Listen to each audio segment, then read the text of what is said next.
नमस्कार।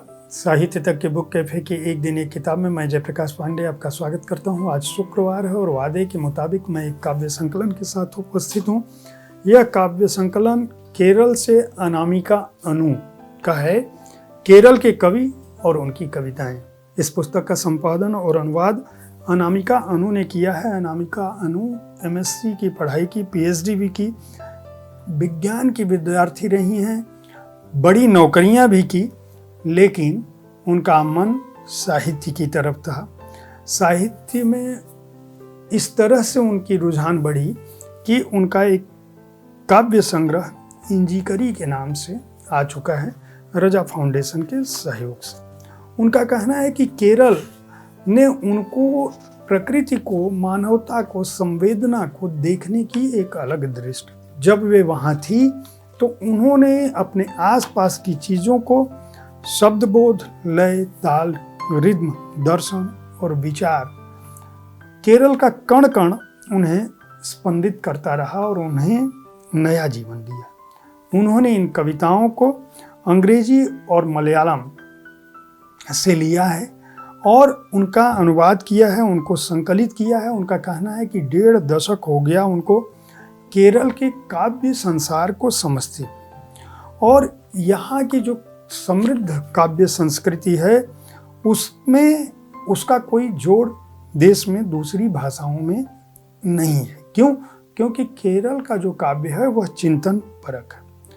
इसीलिए उन्होंने जिन 11 कवियों की रचनाओं को इस संकलन में संकलित किया है, उनमें के सच्चिदानंदन, अय्यप्पा पडिक्कर, गोपी कृष्णन कुट्टूर, जॉर्ज और Chandramohan S, Geeta Janaki, Meera Nair, Nirda Suresh, Matthew Jasper, Geeta Nair और सोनी सोमाराजन शामिल हैं।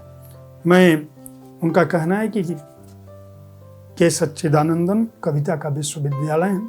खास बात इस संकलन की यह है कि उन्होंने इन 11 कवियों के बारे में अपनी टिप्पणी भी दी है, परिचय भी दिया है उनकी कविताओं को रखने से पहले। इसलिए मैं परिचय नहीं दूंगा, कुछ कविताएं मैं सुनाता हूं आपको, जिससे आपको यह अंदाज लगेगा कि केरल का काव्य साहित्य कितना समृद्ध है और डॉक्टर अनामिका अनु ने किस रूप में इन कविताओं का कितना सहज और सरल हिंदी भावांतर किया है। चिड़ियों का राष्ट्र के सच्चिदानंदन की कविता है। चिड़ियों के राष्ट्र में न सीमाएं होती हैं न संविधान। वे जो उड़ सकते हैं इसके नागरिक होते हैं। कभी भी पंख इनका झंडा है। आपने कभी सुना है गीत के लिए कोयल को बुलबुल से झगड़ती, या रंग के लिए बगुले का कौओं को भगाना? यदि उल्लू शोर करता है तो इसलिए नहीं कि वह तोते से ईर्ष्या करता है।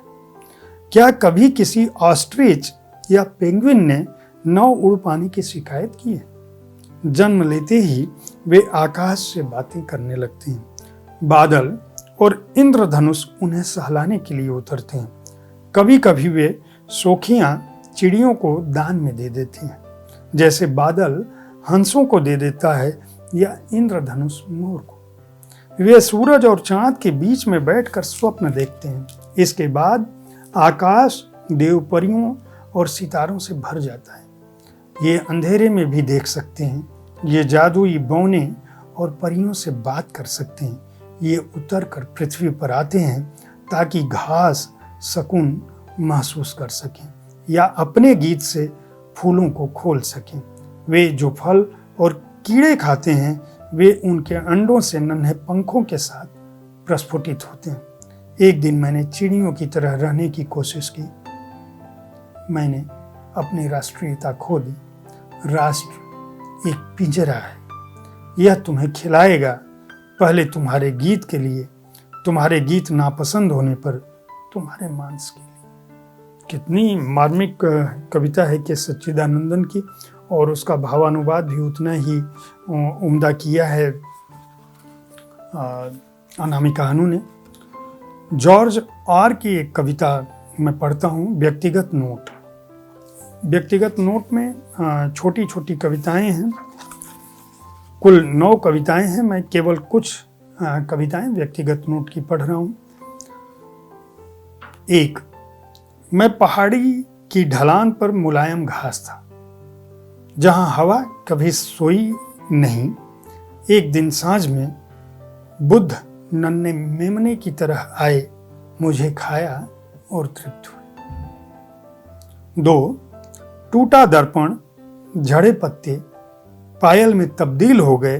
वे दरवाजे से होकर गुजरे, खून की गंध से कमरा भर गया। 3, जब तक पान वाले ने नींबू की 2 भाग नहीं काटा था, जब तक मैं और सूरज एक ही थे। अब एक गिलास अंधेरे में भर जाता है, एक गिलास खून से भरा है। बेफर, तुम्हें पता नहीं तुमने क्या पिया है, जब तक तुम तारा या शब्द नहीं बन जाते। मीरा नायर की एक कविता मैं पढ़ता हूँ। मीरा नायर बहुत ही अच्छी फिल्मकार, पत्रकार, कलाकार, कवि, नृत्यांगना सभी रही हैं। जंगली भैंस इस कविता का शीर्षक है। हिंदी में अनामिका अनु ने जो भाव किया है। पहली बार जब मैंने उसे देखा, वह अपनी प्यास बुझाने आया था, जल कोटर के पास। वह चोर की तरह पी रहा था, शरारती, लालची और हड़बड़ाया।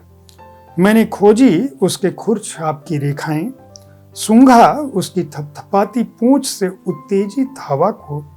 मैंने उसके शिकार का पीछा किया, फिर उसे पास जाकर खिलाया। उसकी चमकीली त्वचा को छू कर देखा, उसकी सींग से लटकी। आपने कभी जंगली भैंस देखी है? ऐसी जिसे आप डराना, अपनाना और अपना बनाना चाहते हो।